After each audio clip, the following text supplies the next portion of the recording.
नमस्कार दोस्तों, स्वागत है आपका साहित्य के विद्यार्थी यूट्यूब चैनल पर। आज हम लोग केदारनाथ अग्रवाल की पंक्ति को देखेंगे कि मैंने उसको जब जब देखा, लोहा देखा, लोहे जैसे तपते देखा, गलते देखा, ढलते देखा। पुनः सुनेंगे, मैंने उसको जब जब देखा, लोहा देखा, लोहे जैसे तपते देखा, गलते देखा, ढलते देखा। केदारनाथ अग्रवाल जी की ये पंक्ति है। अब हम लोग देखेंगे कि हम लोग कल जो है ये बात कर लिए थे कि परीक्षा गुरु लाला श्रीनिवास दास का उपन्यास है। उस युग में कुछ नारी विषयक उपन्यास भी लिखे गए। हम लोगों ने देखा देवरानी जेठानी की कहानी उसमें एक था। ठीक है, हम लोगों ने इस पे भी बात किया कि बच्चन सिंह किसे वो प्रथम उपन्यास मानते हैं। वो आचार्य रामचंद्र शुक्ल का कहीं ना कहीं समर्थन करते हैं और ये बताते हैं कि परीक्षा गुरु को हम पहला उपन्यास कह सकते हैं। आज हम लोग परीक्षा गुरु की विषय वस्तु को देखते हुए बालकृष्ण भट्ट को अच्छे से सुनेंगे कि उनके क्या उपन्यास थे और क्या उन्होंने बताया। ठीक, अब देखिए हम कह रहे हैं, हमारे सामने कह रहे हैं पहली लाइन में कि इस उपन्यास में मतलब परीक्षा गुरु उपन्यास में दिल्ली के एक ऐसे व्यापारी के सुधार की कहानी है जो कुसंग में पढ़कर गुमराह हो गया था। ठीक है, देखिए हम ही आप में से बहुत ढेर सारे मित्र, ठीक है, कुसंग में पढ़ के कुछ बुराई हम लोग के अंदर आ जाती है। ठीक, तो यही बात थी परीक्षा गुरु में भी। हालांकि वो एक व्यापारी था और कुशंग में पढ़ता है। ठीक है, व्यापारी भी तो पढ़ते हैं कुशंग में, आज भी पढ़ते हैं। लेकिन ये कहानी 1882 में ही लाला श्रीनिवास दास जी ने इस उपन्यास में बता दी कि भाई ऐसी भी समस्या होती है। ठीक, तो वो गुमराह हो जाता है। अब देखिए इस माध्यम से लेखक जीवन के विविध प्रसंगों का आकलन कर उन्हें एक ढीले सूत्र में पिरोता है। लंबे लंबे शिक्षा मूलक प्रकरणों के कारण यह सूत्र और भी शिथिल और कमजोर हो जाता है। अब देखिए बच्चन सिंह जो है अब उपन्यास की विशेषताओं पे बात करते हुए स्पष्ट लिख रहे हैं कि लंबे लंबे शिक्षा मूलक प्रकरणों के कारण यह सूत्र और भी शिथिल और कमजोर हो जाता है। ठीक, अब देखिए मुख्य कथा के असंबद्ध इन प्रकरणों के फलस्वरूप उपन्यास का कथानायक बेहद बिखर गया है। ठीक, अब देखिए वो यह भी बता रहे हैं आगे कि असंबद्ध प्रकरणों के कारण जो उपन्यास का कथानक है, ठीक है, वो बेहद बिखर गया है। ठीक, अपनी बातों को पुष्ट करने के लिए बहुत सी ऐतिहासिक और उपदेश मूलक कथाएं भी बीच बीच में कही कह दी जाती हैं। हमने यह भी देखा था कि प्रेमचंद पूर्व के उपन्यास क्या है, उपदेशात्मक थे, मनोरंजक परक थे। ठीक, हमने ये देखा कि प्रेमचंद युगीन उपन्यासकार, या जब ये उपन्यास का समय आता है तो उपन्यास यथार्थवाद से जुड़ता है। तो यही सारी बातें हैं कि बातों को पुष्ट करने के लिए क्या किया, परीक्षा गुरु में लाला श्रीनिवास दास ने उपदेश मूलक कथाएं बीच बीच में कह दी हैं और उपन्यास बहुत कुछ विशृंखलित हो जाता है। पर यह विखराव एक और इस उपन्यास की संघटना संबंधी त्रुटि की सूचना देता है, तो दूसरी ओर भावी उपन्यासों की संभावनाएं भी रेखांकित करता है। अब देखिए, हाँ ठीक है, वो बच्चन सिंह निष्कर्ष पे पहुंच रहे हैं कि ठीक है ये उपन्यास में कुछ कमियां थी, ठीक है, त्रुटियां थी, लेकिन उसके साथ साथ भी यही उपन्यास अब दूसरे उपन्यासों के लिए एक रास्ता बनाता है। ठीक, अब देखिए आगे क्या कह रहे हैं, कह रहे हैं इसके चरित्र विभिन्न मनोवृत्तियों का प्रतिनिधित्व करते हैं। इसका नायक मदन मोहन, ये परीक्षा में आ चुका है कि परीक्षा गुरु का नायक कौन है। देखिए हमें यहाँ कंफ्यूज नहीं होना कि ब्रज किशोर नहीं मानना है, वो अलग फिल्मों में होता है कि हीरो आके बचा लिया। ठीक है, ब्रज किशोर हम लोग की नजरों में हीरो हो सकता है, लेकिन सुधरता कौन है, ठीक है, मदन मोहन सुधरता है। ठीक, तो इसलिए जो है परीक्षा गुरु का नायक हमेशा ध्यान दीजिएगा कि मदन मोहन ही है। मूलतः अच्छे होते हुए भी कुसंग के कारण अपना सब कुछ खो बैठता है। वह अव्यवस्थित, खुशामद पसंद और प्रदर्शन प्रिय व्यक्ति है। ठीक है, कैसा व्यक्ति, अव्यवस्थित है, खुशामद पसंद व्यक्ति है और प्रदर्शन प्रिय, ठीक है, झूठे दिखावे में रहता है। अब देखिए ब्रज किशोर, अब इसको आप देखेंगे तो रामचंद्र तिवारी में ब्रज किशोर लिखा और यहाँ पे ब्रज किशोर लिख रखे हैं। ठीक, ब्रिज किशोर पात्र लिख रखे हैं।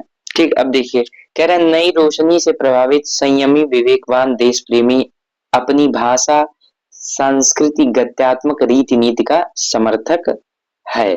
ठीक है, मतलब जो ब्रज किशोर पात्र है, वो भले नायक नहीं है लेकिन फिर भी उसमें नायक के सारे गुण हैं। ठीक है, वो संयमी भी है, वो विवेकमान भी है, अपने देश से प्रेम भी करता है, अपनी भाषा संस्कृति सबका सम्मान करता है और उसका समर्थक है। अब देखिए एक और पात्र हमें मिलता है, मुंशी चुन्नीलाल और मास्टर सिंभू दयाल कुसंग के जीते जागते स्वरूप हैं। ठीक, जीवन की छोटी मोटी और बुराइयों को उद्घाटित करने वाले ये चरित्र इतने आकर्षक नहीं बन पड़े कि पाठकों के मन को रमा सके। ठीक, हाँ ठीक है, ये जो छोटी मोटी बुराइयों को उद्घाटित करते हैं लेकिन ऐसा प्रभाव नहीं डाले जैसा गोदान उदान डाला है। ठीक, कि पाठक के मनों पे रमा सके, पाठक जो है पढ़ते हुए रो दे। ठीक है, प्रोफेसर पढ़ाते हुए रो दे। ठीक है, ये सारी चीजें गोदान के साथ ही हो सकती हैं। ठीक, अब देखिए कह रहे हैं सुख दुख प्रामाणिकता सावधानी सज्जनता जैसे विषयों पर जो विचार विमर्श चलता है वह किताबी होने के कारण जी उगा देने वाला हो गया है। ठीक है, अब जो इसमें सुख दुख की बातें चलती हैं, ठीक है, सज्जनता की बातें चलती हैं, ये सारी चीजें ना ऐसे लगता है किताबी भाषा हम लोग पढ़ रहे हैं। ठीक है, किताबी उपन्यास पढ़ रहे हैं जो जी को क्या कर दे रहा है, उगा दे रहा है। ठीक, अब देखिए आगे क्या कह रहे हैं, कह रहे हैं कि जिस भारतीय पुनर्जागरण का प्रभाव भारतीय हरिश्चंद्र की रचनाओं में नाटकों और निबंधों में दिखाई पड़ता है उसकी छाप परीक्षा गुरु पर भी है। अब देखिए यहाँ बच्चन सिंह का स्पष्ट कथन है और ये मुझे परीक्षा के दृष्टिकोण से लिए के लिए बहुत महत्वपूर्ण लग रहा है। ठीक, अब देखिए कह रहा है कि जिस भारतीय पुनर्जागरण का प्रभाव भारतेंदु हरिश्चंद्र की रचनाओं में नाटकों और निबंधों में दिखाई पड़ता है उसकी छाप क्या है, परीक्षा गुरु पर भी है। ठीक, अब देखिए आगे क्या कर रहे हैं, क्यों है उसकी बात स्पष्ट कर रहे हैं कि जैसे बीज मंत्र उनका क्या था, भारतीय नरेशन का बीज मंत्र यही था कि निज भाषा उन्नति है सब उन्नत को मूल। अब देखिए वही बात स्पष्ट कर रहे हैं, क्या लिख रहे हैं कि निज भाषा उन्नति है सब उन्नत को मूल की प्रतिध्वनि इस उपन्यास में भी सुनाई पड़ती है। इसीलिए बच्चन सिंह स्पष्ट लिख रहे हैं कि जिस पुनर्जागरण का प्रभाव भारतीय नरेशन की रचनाओं में नाटकों और निबंधों में दिखाई पड़ता है उसकी छाप परीक्षा गुरु में भी है, क्योंकि आदरणीय लाला श्रीनिवास दास भी निज भाषा उन्नति है सब उन्नत की मूल की प्रतिध्वनि को, ठीक है, अपने उपन्यास में व्यक्त करते हैं और ये सुनाई भी देता है। अब देखिए आगे क्या कह रहे हैं, कह रहे हैं नए ढंग की खेती और कल कारखानों की उत्पत्ति उन्नति द्वारा देश को आधुनिक बनाने का मंतव्य भी व्यक्त किया गया है। ठीक, अब देखिए मतलब आधुनिकता से थोड़ा सा भरा हुआ है कि हमें जागरूक करने का भी प्रयास इस उपन्यास में किया जा रहा है। ठीक, क्या नए ढंग की खेती कारखाने की उन्नति द्वारा देश को आधुनिक बनाने का मंतव्य भी इसमें व्यक्त किया गया, अंग्रेजों की नकल को निषिद्ध ठहराया गया, देसी भाषा में शिक्षा पर जोर दिया गया, अखबारों की कद्र न करने की गिला की गई, पुरानी पीढ़ी की कर्मठता को अनुकरणीय बताया गया। ठीक, कि पुराने लोग कितने कर्मठ होते थे, पुरानी पीढ़ी हमारी कितनी कर्मठ होती थी, इन सब के क्या है, इन सब की जो अनुकरणीय बातें थी उनको भी बताया गया, नए फैशन विलासिता पर आक्रमण किया गया। इस तरह उस युग को अपनी समग्रता में समेटने का जो प्रयास लाला जी ने किया है वह प्रशंसा योग्य है। देखिए अब एक निष्कर्ष पे पहुंच रहे हैं बच्चन सिंह। ठीक, अभी तक कह रहे थे कि कथानक उथानक बिखर गया है, अब क्या कह रहे हैं कि जिस तरह उन्होंने जो है अंग्रेजों की नकल को निषिद्ध बताया, देश भाषा पर जोर दिया, अखबारों की कद्र न करने वालों को गिला दिया, नए फैशन विलासिता पर आक्रमण किया, तो उस युग में जो समस्याएं थी, ठीक है, उनको या जो बातें चल रही थी उनको समग्रता में समेटने का प्रयास लाला श्रीनिवास दास ने जो किया वो एकदम प्रशंसनीय है। ठीक है, ये बातें कह रहे हैं। अब देखिए प्रेमचंद ने जिसे आदर्शोन्मुख यथार्थवाद कहा वह उसकी शुरुआत यहीं से होती है। ठीक है, प्रेमचंद ने जिसे आदर्शोन्मुख यथार्थवाद कहा उसकी शुरुआत जो है यहीं से होती है। हमें ध्यान देना होगा कि प्रेमचंद का अगर गोदान पूछ ले कैसा उपन्यास है, ठीक है, तो हमेशा ध्यान दीजिएगा गोदान उपन्यास यथार्थवादी उपन्यास है। ठीक है, अब ये हमसे पूछे प्रेमचंद कैसे लेखक थे, तब हमें बताना होगा कि आदर्शोन्मुख यथार्थवादी लेखक थे। अब देखिए आगे क्या कहा जा रहा है, कह रहे हैं लाला जी ने अपने नाटक रणधीर प्रेम मोहिनी, अब जहां जहां हमें रणधीर प्रेम मोहिनी दिखेगा हम तुरंत लिखेंगे 1877। ठीक है, तो क्या लिखेंगे 1877 में रोमांटिक है तो परीक्षा गुरु में यथार्थपरक है। अब देखिए अभी हम लोग नाटक को पढ़ रहे थे तो हम लोगों ने देखा था कि किस प्रकार जो है लाला श्रीनिवास दास का रणधीर प्रेम मोहिनी जो है रोमांटिक नाटकों में सम्मिलित करते हैं डॉक्टर बच्चन सिंह। अब देखिए, अब लाला श्रीनिवास दास के नाटक और उपन्यास में क्या कर रहे हैं बच्चन सिंह, तुलना कर रहे हैं और स्पष्ट लिख रहे हैं कि लाला जी अपने नाटक रणधीर प्रेम मोहिनी में रोमांटिक हैं तो परीक्षा गुरु में क्या है, यथार्थपरक है। जीवन के यथार्थ को व्यक्त करने के लिए उन्होंने औपन्यासिक विधा को क्यों चुना, यह आकस्मिक नहीं है। उपन्यास मूलतः यथार्थ को आंकने वाली विधा है। अब हमसे केवल इतना पूछ ले, ठीक है, कि उपन्यास मूलतः यथार्थ को आंकने वाली विधा है, कथन किसका है, ठीक है। तो इस प्रश्न को हम एकदम आराम से सही कर लेंगे कि उपन्यास मूलतः यथार्थ को आंकने वाली विधा है, यह डॉक्टर बच्चन सिंह ने कहा। ठीक है। ऐसे ही एक कथन रामस्वरूप चतुर्वेदी जी का हायर में पूछ लिया था कि किस्सा और दृष्टि को जोड़ने वाला तत्व तो उपन्यास सृष्टि होता है, इस तरह का कथन था, ठीक है। एग्जैक्ट तो अभी मुझे ध्यान नहीं है, लेकिन यही सारांश था कि किस्सा एवं चित्र को जोड़ने की सृष्टि उपन्यास में चरित्र सृष्टि होती है, इस तरह। ठीक। तो ऐसे ही रामस्वरूप चतुर्वेदी से प्रश्न पूछ लिए जाते हैं, तो अब ऐसा क्यों नहीं हो सकता कि यही प्रश्न हमारी परीक्षा में रख दिया जाए कि उपन्यास मूलतः यथार्थ को आंकने वाली विधा है, यह किसने कहा। नाटक नाटक की तरह यह भी मिश्रित विधा कंपोजिट आर्ट है, जिसमें कहानी, रेखा चित्र, निर्बंध, निबंध, कथोकथन, विवरण, वर्णन, नाटकीयता, काव्य सभी का समावेश होता है। यदि कथानक निर्माण में लाला जी रीति मुक्त हो पाते, जैसा कि प्रत्येक अध्याय में कोई न कोई नीतिपरक पद लिखकर कथा को लक्षण उदाहरण का नमूना बना दिया गया है, तो यह उपन्यास अधिक महत्वपूर्ण हो जाता। मतलब अगर थोड़ा सा ये जो है रीति मुक्त हो जाते लाला जी, ठीक है, जो वो हर उपन्यास में क्या करते हैं, पद लिखकर कथा का लक्षण उदाहरण बना देते हैं, अगर ये चीज ना होता ना तो यह उपन्यास अधिक महत्वपूर्ण बना हो जाता है। ठीक।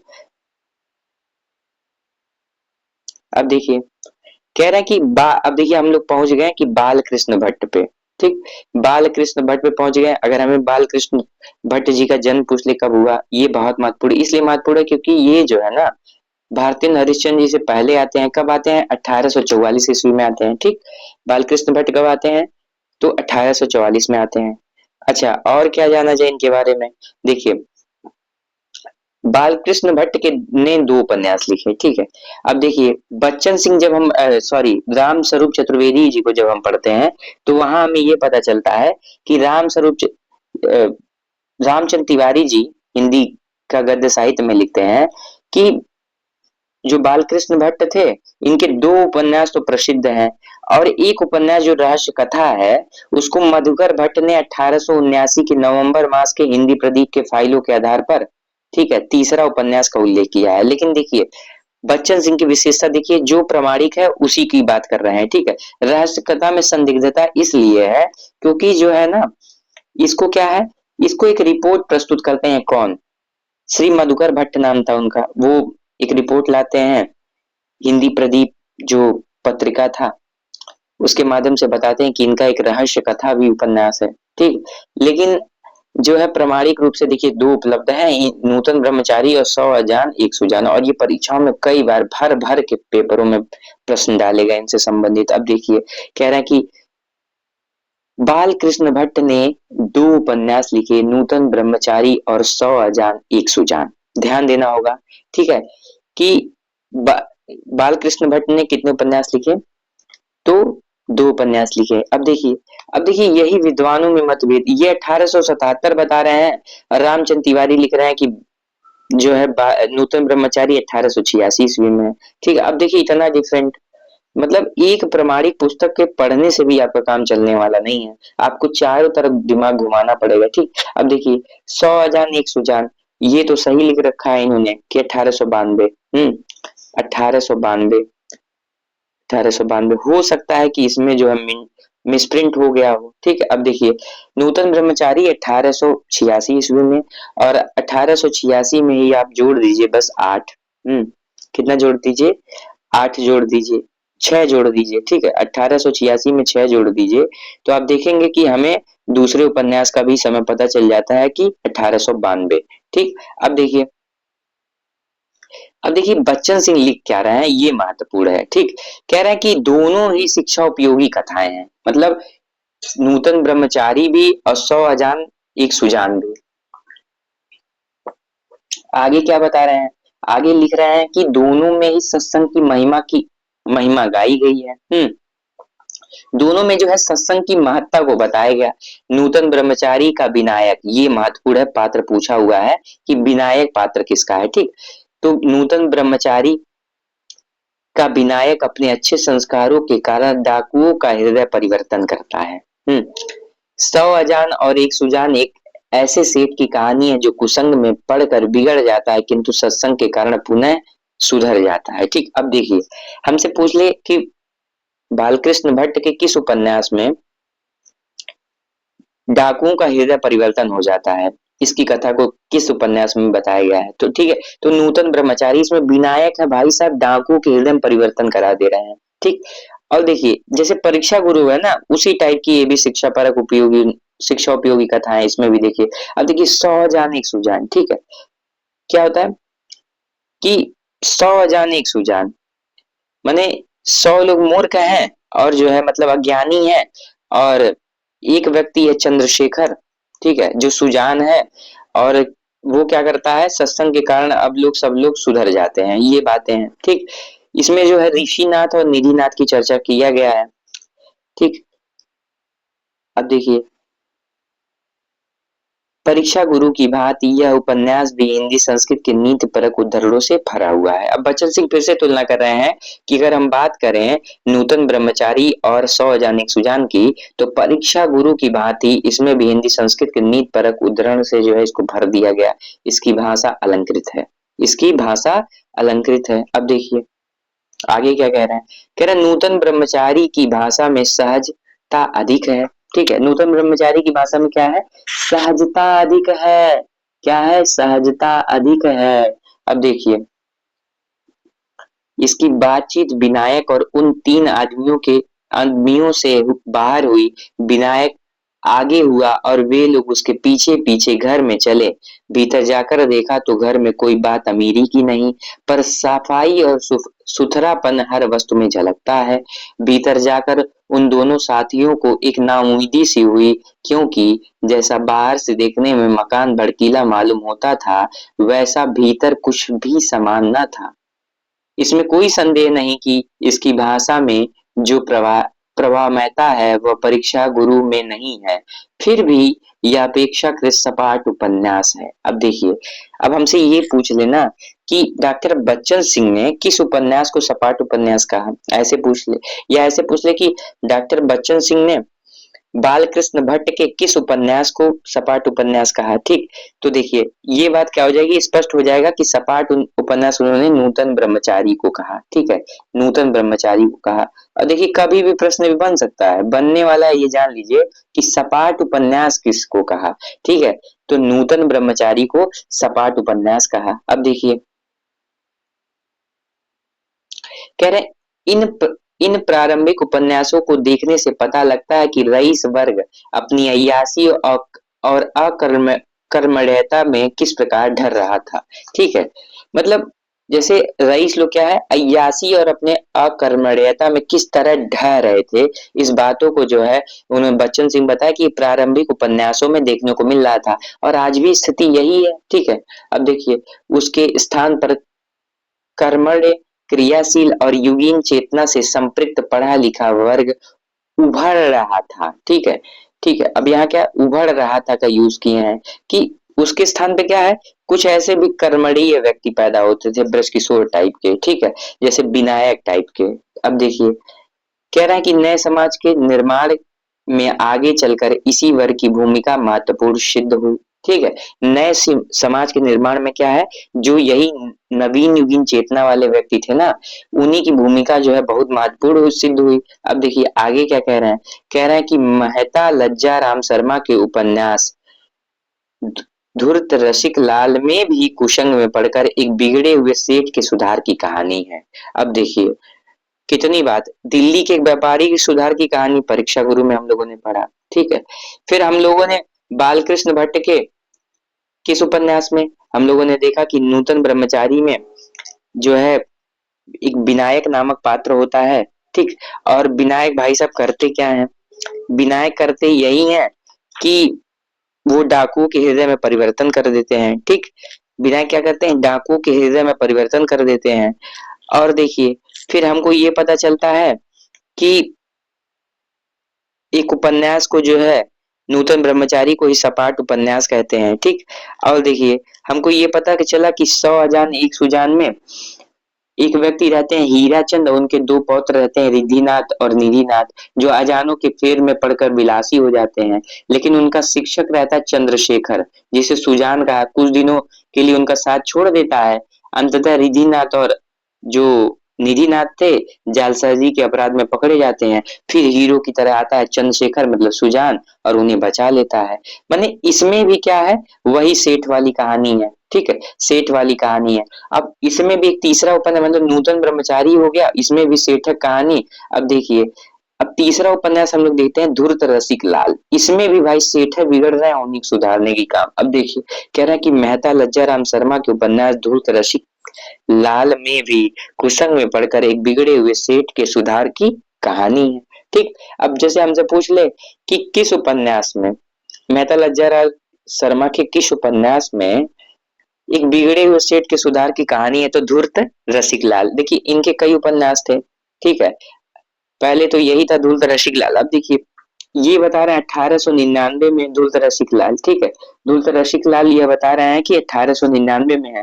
लेकिन जब बच्चन सिंह इसकी चर्चा करते हैं तो इसका सन बताते हैं कितना, 1889, ठीक है। हमको 1889 क्षमा चाहेंगे, रामचंद्र तिवारी इसका समय 1889 बताते हैं। तो हमेशा ध्यान रखिए रामचंद्र तिवारी का सन जो है बहुत महत्वपूर्ण है, क्योंकि उनको एकदम पूर्ण रूप से प्रामाणिक माना गया हिंदी गद्य साहित्य पे, ठीक। तो उनका सन ध्यान रखिएगा आप कि 1899 में है।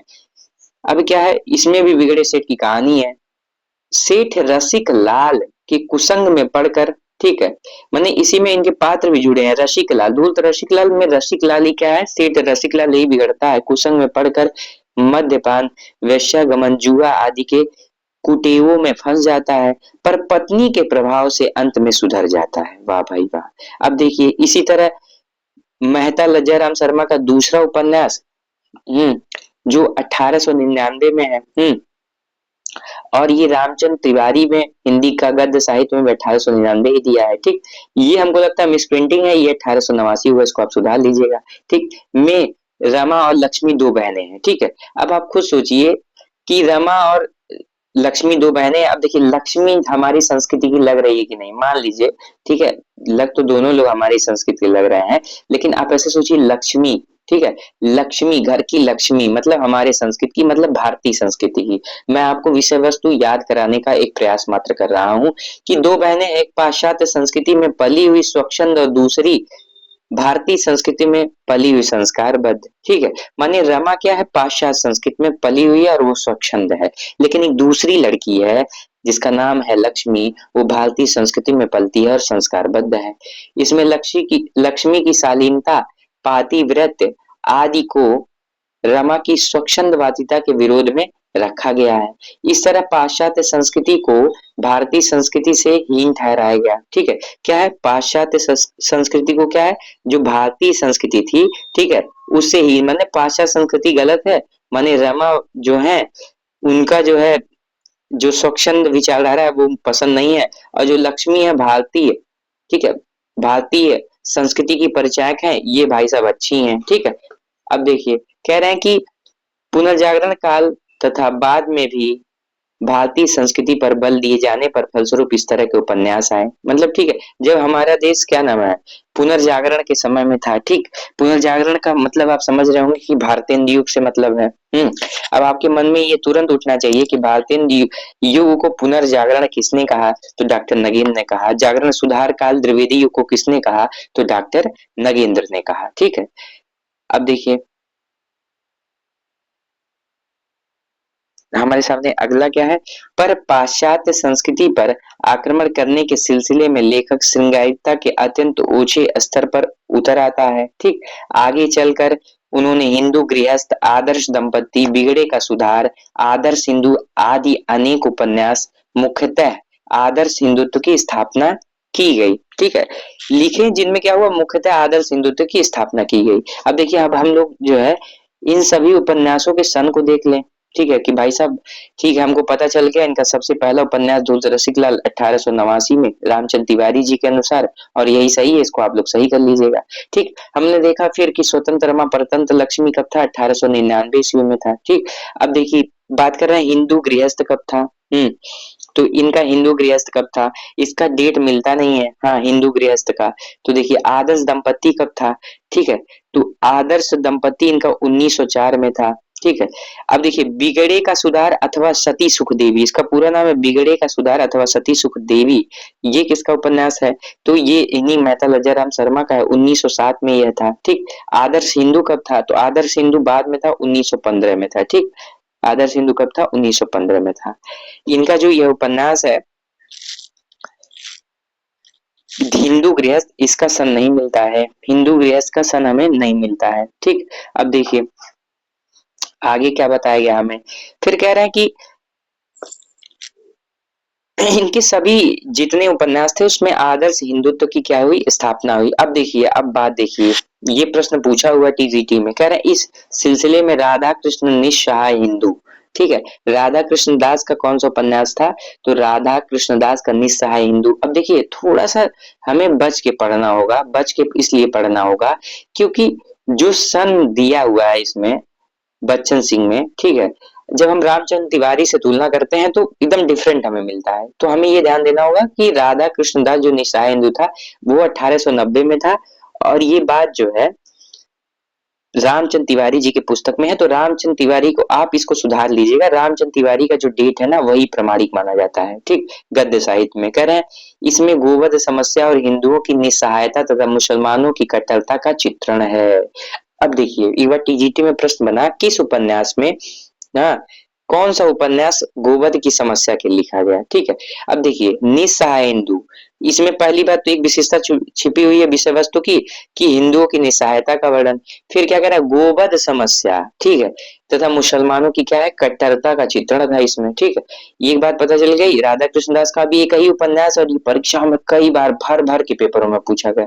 ठीक, किसी पेपर में ऐसे क्वेश्चन ये पहुंच जाता है। ठीक, अब देखिए अयोध्या सिंह उपाध्याय हरिऔध उपन्यास ठेठ हिंदी का ठाठ, ठीक है, ठेठ हिंदी का ठाठ, ठीक है, इसका तो कई बार पूछ लिया विधा क्या है। मतलब आप ये सोचिए, ये इनके दो ही उपन्यास, और ये भाई साहब एकदम गजब के आदमी, कई बार परीक्षाओं में आए इनका प्रश्न। अब देखिए इनका सन 1899 यहाँ सही दिया हुआ है, 1899, और इनका अगला अगला उपन्यास था 1960। ठीक, इसको मुहावरे की पाठ्य पुस्तक भी कहा गया, इसका एक नाम देववाला भी था। ठीक है, देववाला भी था।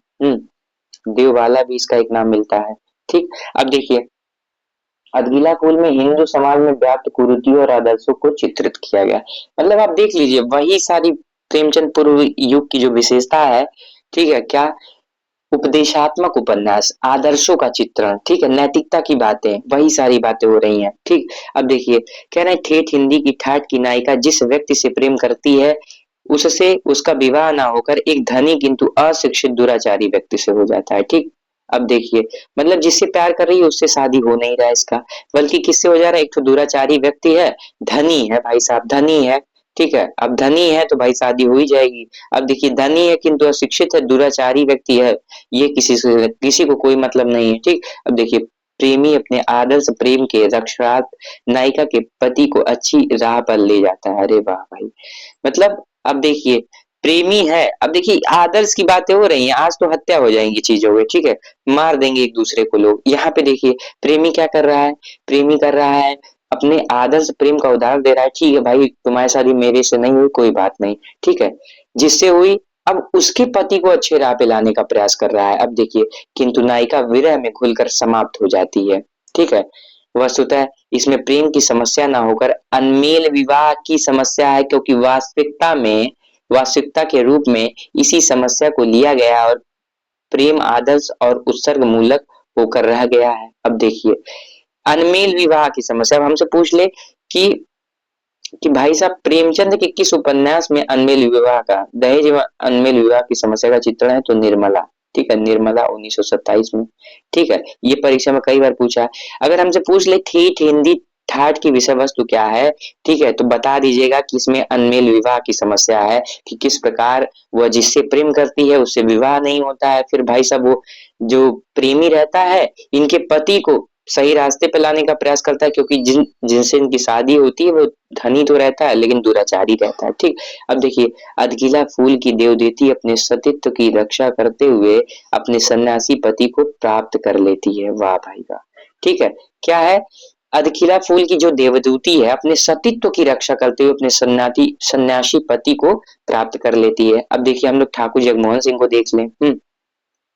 आज हम लोग ठाकुर जगमोहन सिंह को देखेंगे बस, ठीक, उसके बाद अगले क्लास में हम लोग बातचीत करेंगे। अब देखिए, कह रहे हैं कि ठाकुर जगमोहन सिंह का उपन्यास श्यामा स्वप्न कई बार परीक्षा में पूछा कि श्यामा स्वप्न किसका उपन्यास है। ठीक है, रामचंद्र तिवारी इसका समय कितना बताते हैं, 1888 बताते हैं। ठीक है, अब देखिए यहाँ 1885 लिखा है। अगर आप इस पुस्तक को सामने रखे हैं तो प्रिय विद्यार्थियों आप सही कर सकते हैं इस चीज को, क्योंकि मैं जो है ना खोज के लाता हूँ, रामचंद्र तिवारी को पढ़ता हूँ और ये देखता हूँ कि डेट में कहाँ मिस्टेक है, क्योंकि रामचंद्र तिवारी प्रिय विद्यार्थियों बहुत महत्वपूर्ण है हिंदी गद्य का इतिहास अगर आपको जानना है। ठीक है, इनसे प्रमाणित पुस्तक कोई है ही नहीं है, क्योंकि ये जो है प्रोफेसर भी इसको मानते हैं और इसी से ढेर सारे प्रश्न बनते हैं। जैसे टीजीटी 21 में जो चेतन पात्र पे प्रश्न बना कि निम्न में से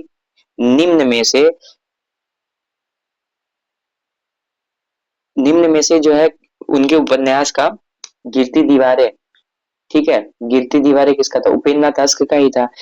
किस उपन्यास में उनके पात्र नहीं था, ठीक है, किस उपन्यास में जो है अश्क के किस उपन्यास में चेतन पात्र नहीं था, ऐसे प्रश्न बना। ठीक, अब देखिए श्यामा स्वप्न 1888, इसमें क्या है, विवाह की परंपरा मूलक धारणा का विरोध करते हुए प्रेम की वरीयता देता है। ठीक है, क्या है, प्रेम को वरीयता देता है, प्रेम के आगे वर्ण का मूल उन्हें मान्य नहीं है। अपने उपन्यास में उन्होंने ब्राह्मण कन्या श्यामा और क्षत्रिय राजकुमार श्याम सुंदर के प्रेम का चित्रण किया। हमें एक बात पता चल गई कि श्यामा स्वप्न का जो ब्राह्मण कन्या उनका नाम क्या है, श्यामा नाम है, और जो नायक है राजकुमार है क्षत्रिय, मतलब देखिए ब्राह्मण और क्षत्रिय। ठीक है, अब इसमें क्या है, विवाह की परंपरा मूलक धारणा का विरोध करते हुए प्रेम को वरीयता दिया गया। प्रेम के आगे क्या, वो वर्ण का जो मूल्य है उन्हें मान्य नहीं है, वो ब्राह्मण है ये क्षत्रिय है, प्रेम का चित्रण है। ठीक है, तो इस तरह हम देखते हैं कि बच्चन सिंह जो है उपन्यासों की थोड़ी थोड़ी विषय वस्तु बताते हुए और उनका क्या है समालोचनात्मक दृष्टिकोण प्रस्तुत कर रहे हैं। और हमारी परीक्षा में जो है अब के पैटर्न में इनके विषय वस्तु से ढेर सारे प्रश्न बन रहे हैं। ठीक, तो उम्मीद करते हैं कि आप आज का वीडियो लेक्चर आपको पसंद आया होगा। जय गुरुदेव।